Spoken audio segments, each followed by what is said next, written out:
8 класс, ученик президентского лицея для одаренных детей Республики Таджикистан. Я являюсь членом актерского кружка и хочу представить вам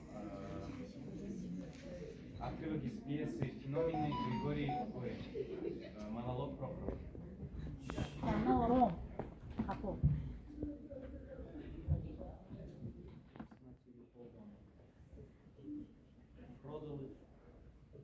Женился, подался в Москву, работал здесь, говорят, хорошо зарабатывал.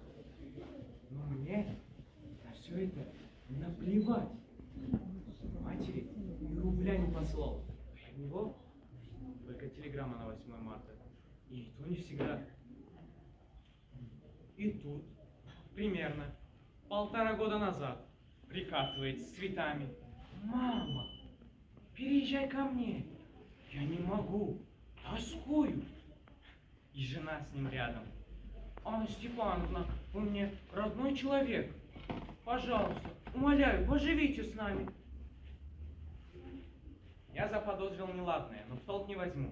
Думал, если бы дети были, как няньку хотят использовать, а то и детей нет. Нет, продолжай. Поедем, кричит. Ты.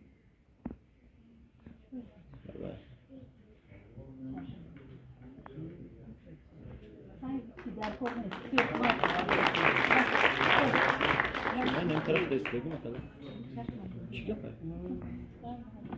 Çıkıyor. Amerika.